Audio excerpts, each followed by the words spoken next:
What's up, everybody? Welcome to Two Guys and a Comic Book. As you can see right now, it's just me. My friends Patrick, Ulysses, and Andy they're all out looking for more information, more great people for you to meet, for you to talk to, and even hear great stories about comics and anything related to that. So sit back, enjoy, and then have fun. But Logansport is also the home of Fiberglass Freaks, where you'll find a very unique product.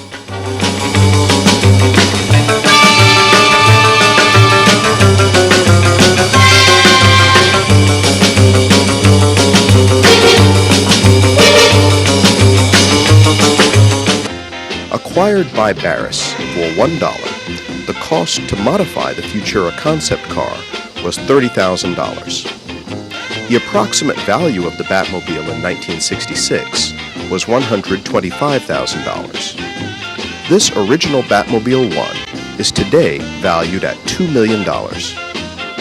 During the run of the TV series, Barris refurbished the original and constructed several duplicate vehicles. Welcome back, everybody, to Two Guys and a Comic Book. Again, my name is Moses, and this is a very big special opportunity for me because I love comics and everything related about it, specifically about the use of comics in movies now. Now, I know a lot of people weren't happy with the Iron Man 3, and the thing about Iron Man 3 that I really do enjoy is the fact that it gave the main character, Tony Stark, something worth fighting for. Now, we're going to go into more detail about that, about what makes for a great comic book movie, outside of just the action and the cool costumes, of course. Now, I know there's all these things about it, like, oh, costumes aren't right, oh, the person isn't right, oh, this and that, height, size, color, who knows. Let me tell you something about comic book movies. What makes us love comic books specifically isn't just the coloring, isn't just the action, it's the story behind it. So though you can have a character that stands 5'5", with claws popping out of his hands and a ridiculous mullet chops going down, you find him exciting not because of all that, but because of the story and the journey of the character. Now let's talk about really quickly Iron Man. From Iron Man 1 to Iron Man 3. Iron Man 1, you had the setup. You had the introduction of Tony Stark, and it was a great introduction. They tried to keep it very technological based, so that way the viewer has a follow-through, because if you give them too much to follow along, magic, technology, extra superheroes, you sort of lose focus of the individual story, which is the growing of the hero. And then the second one, you had established the hero. Now you had to show a villain. Using what Tony loves most was his technology, was what he likes to do, what he creates. It was used against him, and even more so, a fight against time for his life, because what he created here was slowly killing him. You saw that, you saw him get past that, you saw him also get past the villain. In Iron Man 3, this is what I actually really liked about it, and probably a lot of people dislike. The actual use of Pepper Potts. It took the character, someone that the only through line of a lot of Iron Man stories that has, gave him a reason to fight, gave him something to hold on to. Now, we all do know about Tony's vices, alcohol, his ego, and all that. Now, it's hard to show all of that all the time, and it'll get very, very boring. But Pepper Potts, very well cast, strong female, very attractive, very sexy, establishing all of that, and at the same time willing to fight for Tony. I love that because it gave Iron Man finally something beyond himself to fight for. And that's why you saw so much of her at the very beginning. And then you saw his reluctance to want to fight. He was afraid after going through the whole Avengers movies issue. It phased him. And that's something we don't even see in comic books. How the character is affected from previous stories. So now we going through Iron Man 3, we see how he comes out on top, and the best part was he took the pieces of metal out of his body, which I think was a great divergent from the main storyline. It shows character growth. It shows a direction where you can go now, and now literally the sky is the limit to where you can go with Iron Man. So you take a simple character which you wouldn't think has so much strong movie appeal, and now you gave him every bit power that Batman has, that Spider-Man has on screen, and now a world of people are introduced to Iron Man, and not just Iron Man, Tony Stark. And that's our segment for right now for Two Guys in a Comic Book. Join me again in a few minutes when we talk about Spider-Man and the upcoming Batman and Ben Affleck thing. I know, it's dangerous to talk about this, but we have to have a very honest discussion about it and what we feel about it. Now, this show is called Two Guys in a Comic Book, and you just heard one guy's opinion. Now let's hear it from the other guy. So we'll see you guys in just a minute. While you're with the League, I would say I'm more with the Avengers, although I love both. It's hard to pit the two against and have to choose. It's like Coke and Pepsi. Yeah, because they both have the things to love about them. Exactly. But to me, I can just recall so many stories that happened with the Avengers. And then like being the fact that the Avengers are set in our world. There's recognizable things like New York City, all of that. Whereas you can't really relate with Metropolis. You can say maybe Metropolis is Chicago. And or I completely agree with you on that aspect. I mean, if you're gonna do a movie, I would definitely lean towards doing an Avengers movie over a Justice League movie, because Justice League is kind of almost like the Greek gods of myths. I mean, you have all of these major characters. They're like these god-like characters. You can't really relate to them like you could with the Avengers. These are almost like normal people that are just kind of like a super cop team. Welcome back, everybody, with Moses here. Now, Two Guys in a Comic Book is normally shot at Jeppy's Comic Book Museum. Now, so for those of you that don't know, Jeppy's Entertainment Museum is one of the greatest entertainment museums you'll ever find. First off, they're one of the few comic museums that has first editions. They have life-size statues, and it's one of the few located in this country. Now, for those of you that live on the East Coast, you're in for a real big treat because it's in the heart and center of Baltimore City. So for those of you here with me right now, let's go take the grand tour.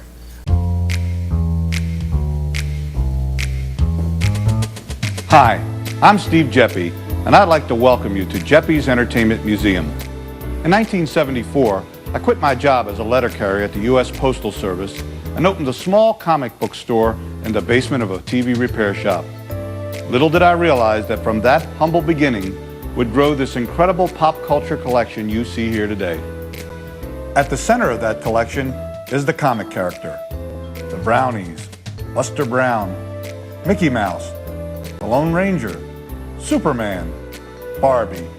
These are just some of the characters who've made a tremendous impact on our individual childhoods while at the same time shaping our collective experience. Wasn't that great? All right, we'll be right back.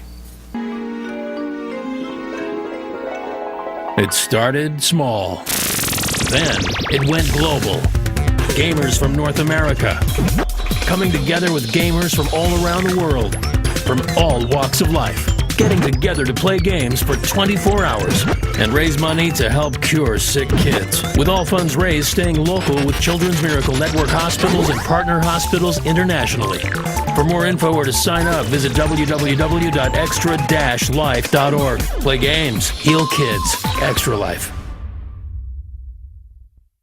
So welcome back, everybody. My name is Moses again. Now, the topic we're going to talk about right now is the growth of comic books and comics into the mainstream. Now, for some, they consider this to be a horrifying thing because now you're taking something that was special, something that made some of us feel, unique, and you're now giving it to everyone so everyone can share, which is great, actually, if you think about it, because the growth of that allows for these individuals, these writers, these artists, these creators of comics, of our love, to be able to be funded to give so much more to so many more people. Now, I find that comic books once was dark, was once considered to be a geeky thing. Now you got things on TV talking about geeks and cosplayers and everything. I think there's such a strong growth of it, and I blame Hollywood. You, Hollywood, I blame you for this because you lost your imagination. You stopped trying to create And thusly, because you stopped trying to create, now you're pulling. You're pulling from books, you're pulling from kids' stories, and you're pulling from comic books. And you know that's true. Don't get the wool pulled over your eyes, people. Hollywood's getting lazy, and they're going to come directly for comics. There's so many out there. There's so many things. They made attempts with Archie making a live-action movie. Archie growing up and everything. Really didn't hit it off, but I mean, that's how far they're going to reach, to pull for people's nostalgia and what's still popping and what's considered to be trendy or coming back. You had Transformers movies. Everyone loved the 80s. Everyone loved those 80s comics or cartoons. You had Transformers, you had Thundercats, you had Silverhawks, G.I. Joe, we all remember that, Gem, My Little Pony, Care Bears, Rainbow Bright. All those things are making a resurgence back into mainstream media as far as merchandising, as far as TV and movies. Cartoons even. We've seen some of the new G.I. Joe attempts. Off the mark, but hey, give them a hand. They tried. My Little Pony's back, and it's got a nice little following, and though it's not the same as it was before, guys are following. Yes, they're called bronies. I don't know. I really just don't get it. And you have Pound Puppies. You have everything coming back. It's such a vital use. Not only does it keep comics and cartoons part of our lives and it reintroduces the history of it, but at the same time it's reaching out to more people. Now I can tell you personally, and you can laugh at me, I learned some lessons from watching these comics. They're stories for a new age. We talk about the stories of the tortoise and the hare. Those are stories from a far different generation of growing. If you're paying attention, if your kids are watching it, ask them, what was the meaning of it? What did you learn? You'll find you'll learn a lot from these movies nowadays. And parents, we all know kids watch TVs and movies far more than they'll pay attention to you. Get them to start thinking that. Make use of the media rather than just hating on it.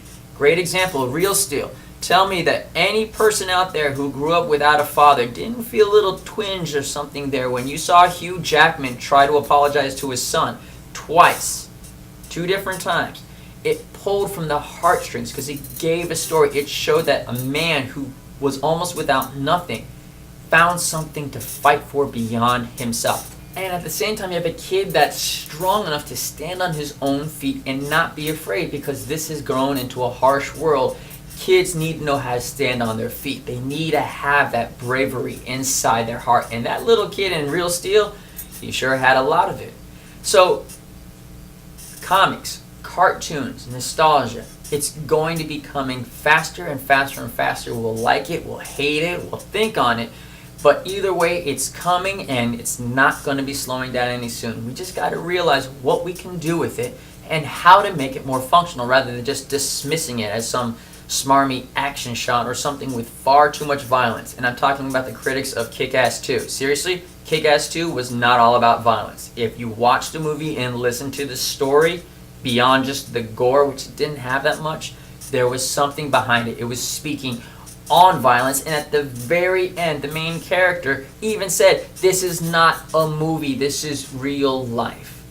Pay attention, people. Comic books and cartoons are coming your way faster than you can possibly believe it, and next thing you know, everyone is going to be a comic geek too. And because comic books and cartoons are coming at you full force, that's why you got to come by Jeppy's Entertainment Museum. We have everything. Toys from the 1800s, film from back in the black and whites of Lone Ranger, Roy Rogers, Buster Brown, all the way to the new standing toys of Batman, Superman, the JLA, that Marvel superheroes, everything that you could possibly think of. Come on by, bring your friends, bring your family. It's a great way to spend a day with the family, and we do know that you're trying to find ways to connect with your kids and great family activities. Stop on by, come on over to Baltimore right now.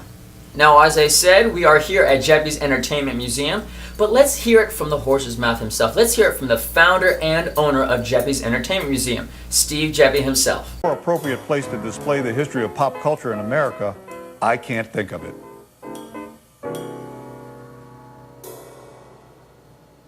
I've been called Baltimore's biggest cheerleader. Guilty as charged. Heck, I even bought the City magazine.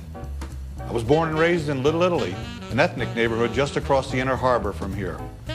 I love this city and all of its spectacular attractions. From the National Aquarium in the center, to the Walters Art Gallery and Museum of African American History and Culture, to the restaurants of Fells Point and Little Italy, Baltimore has something for everyone. I urge you to visit all of those places and experience everything this magnificent city has to offer. But first, I'd like you to take a trip with me in my time machine to discover or revisit all the wonderful characters, friends I call them, that have shaped our popular culture.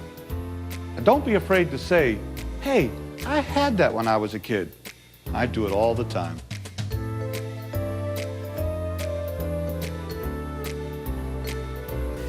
Wow, wasn't that great? Thank you for all that awesome information, Steve. Now, just so you know, Steve is one of the few great people that help preserve the history of comic books. Not just comic books, but entertainment for any type of decade. You're talking about well-known comics from Marvel, from DC, and on top of that, some of the not so well-known from action, from the first setups from like all the way in the days of Howdy Doody, when yes, I know, black and white, they still made comics back then. Now, stick around, we're going to give you some more information on comic book history. At this point now, we're going to take some questions from our audience. So does anyone out there have a question? Over there. My name is Lou. Welcome, Lou. So what do you got? What's your question? Question is, what is your opinion of the Spider-Man series, a new set of movies? Well, my opinion is, again, this is just one man's opinion. I felt very satisfied at the end of the movie. Now, I'm comparing it from the first attempt versus the second attempt. First attempt, I was happy to see Spider-Man. I'm a huge Spider-Man fan, as I'm sure lots of people are. But I wasn't 100% satisfied. At the end of it, if you understand that feeling of, when you see a movie, you're like, oh, I liked it. Now, with the second Spider-Man movie, completely satisfied. I think it was very well cast, and with the main Peter Parker character, I was sketchy about him doing the part. But watching the movie, clearly they went for the more attempt, if it wasn't intentional, for the Ultimate Spider-Man series, where it was a younger fear, where it was teenage angst involved to it, and not so much a quiet guy. Like, they gave Peter Parker more of a personality outside of being the, Boy Scout sweet look as Tobey Maguire gave him, which he did a great job, I believe, as Peter Parker. But when it came to the Spider-Man, I felt it was sorely lacking in that sarcasm, that wit, that quick, witty repertoire. Whereas in the second one, I got that. He was playful with the guys he was interacting with. There was more of a freedom that he had, as having a mask of any kind over your face. And as storyline goes, I believe it was a great approach. They used the Lizard, which is, of course, one of Spider-Man's greatest villains and most staunch adversaries, and dealt with that in a very good way. It went with the whole, again, Ultimate Spider-Man line. And I feel that's a good approach because Ultimate Spider-Man was a reboot of a lot of Marvel characters, so that way new fans can approach and access it in, as well as old fans remembering what the stories were and almost taking joy and an interest in seeing what the changes were from before to now. Now you can argue with him, discuss it with him like you did before. Okay, so I'm not a very good historical part on the Spider-Man. I always liked Spider-Man, but I never followed that closely. And when I got picked up at the end, it left me confused. Was that his father in the jail with him? I couldn't understand that. Now, at the very end of the reboot, it was, of course, Doc Connors who was in jail. Now, the shadowy figure, some people, in some minds, believe that it's Norman Osborn, the introduction, because at no point during the movie did we see Norman Osborn. But now that they're introducing Norman Osborn into the second movie, that's sort of left up to skepticism of like it probably wasn't. The ending of the first movie sort of mimics the Avengers reboot when they Captain America, Wolverine, Spider-Man, and Power Man, that whole team up right there, because there was a comic book scene. There was a scene in the comic book where you see lightning in the background, and it's Electro that pops up. Lightning in the background again, Electro disappears. He tries to break people out of, I guess, the maximum security jail for super bad guys. In the movie, it was the same thing. Flash of lightning, you see a shadow figure come out.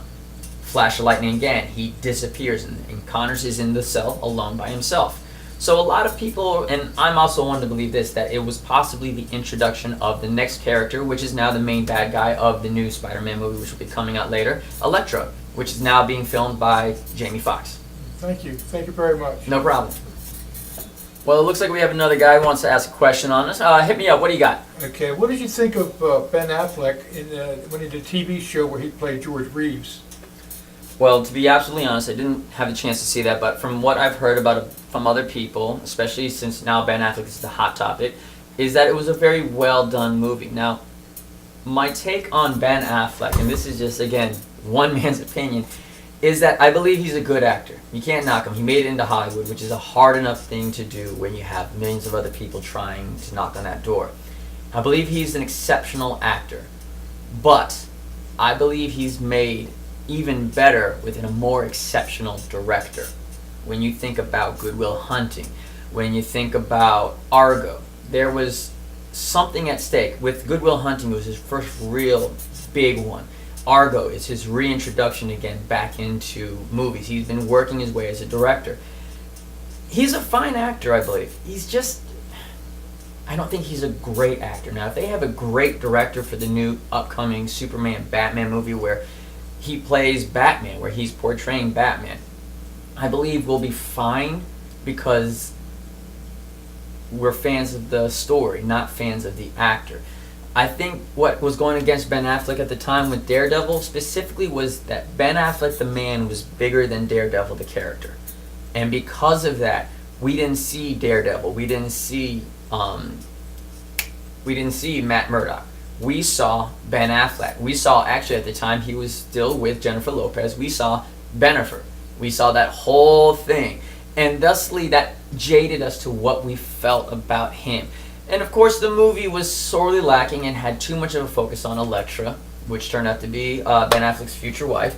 But it was the character before the character in the movie. It was Ben Affleck we saw. Now with this new movie, you got to take into consideration what's the story going to be about. Is it going to be about the relationship of Batman versus Superman?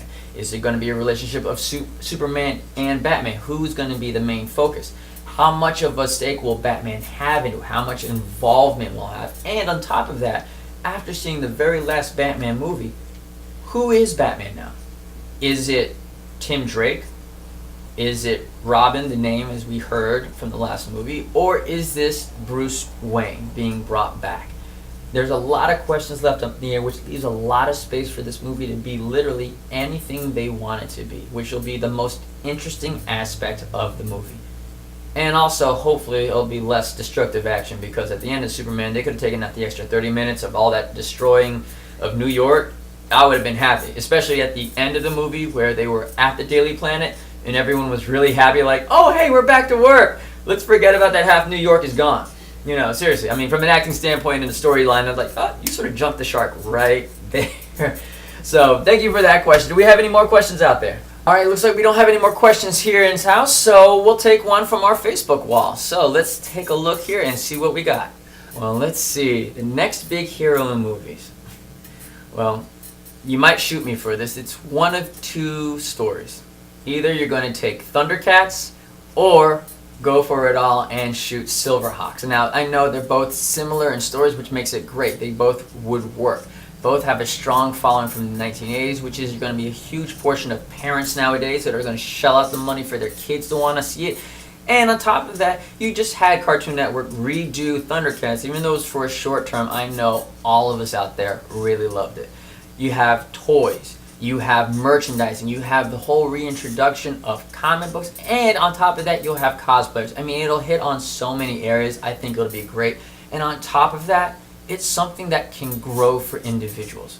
Comic books, the trapping of that is that you're trying to take a story that's done and make it accessible. And I find that Hollywood has an issue with that, where they try to work too hard. For an example, X-Men movies. I think they tried too hard to make it accessible to everyone, when in fact, if you just put what materials out there right there and keep it simple, people will love it, especially the old comic buffs, which will herald it and say, you gotta go see it, that movie. And on top of that, you do know word of mouth means a lot nowadays. So if you take Thundercats and or Silverhawks, you have a great aspect. One, you have the exoticness of a new world. Several characters, again, merchandising. Second one, you have space and the vastness of that involved. So all the cool action you'll be able to see. On top of that, the cool wear. I mean, come on, Silverhawks, really, we all remember that. So personally, that's what I would like to see made.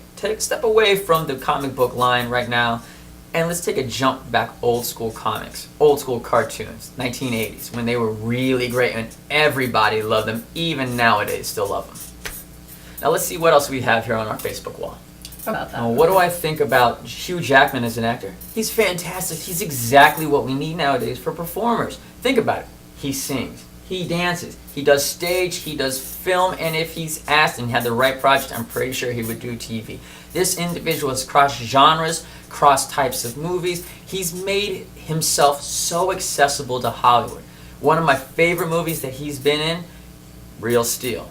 That whole retelling of that Rocky storyline. Tell me you didn't cheer in the movie theater when you saw that robot take that one solid punch at the very end. I was with a friend right next to me. They jumped out of their seat like, yeah! As if it was a real live action fight. It was that intriguing. His acting, his approach to it. And on top of that, being picky about which projects you take, I think really adds to him for being a great actor.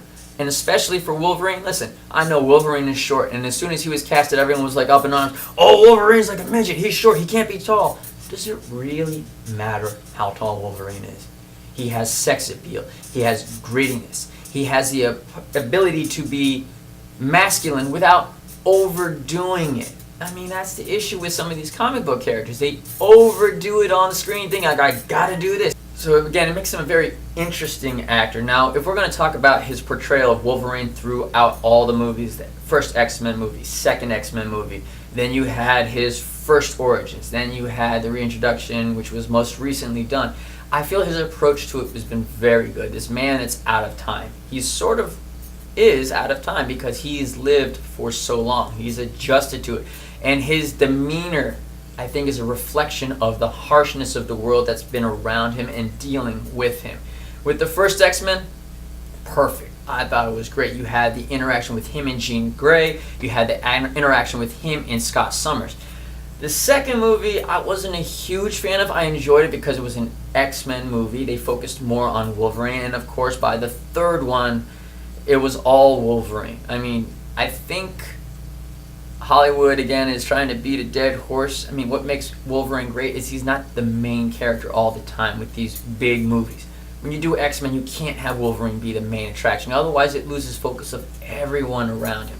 Though Hugh Jackman is a great actor, I think it takes more stress off of him as well as it puts more on the people around him.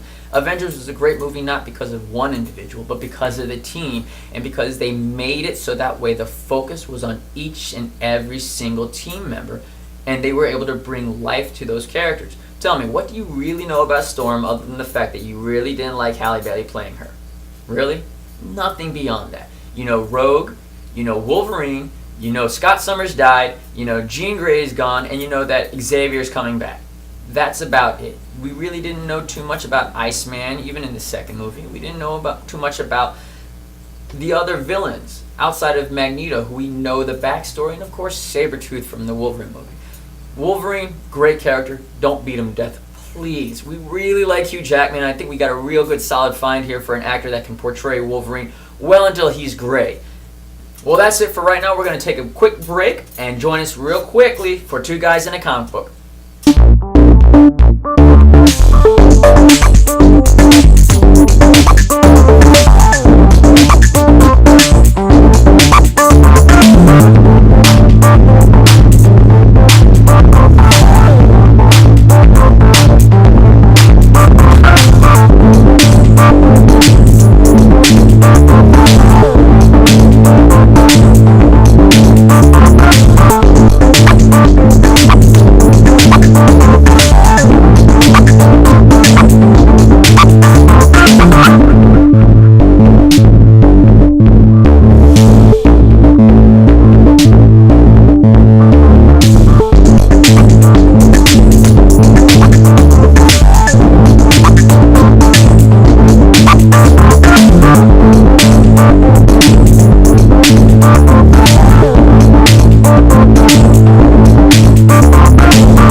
Welcome back, everybody. Listen, we had a great time here.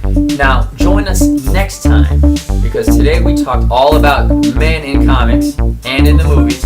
Next episode, we're going to talk about women in comics as well as women in comic movies. My My name is Moses, and we'll see you guys again in 2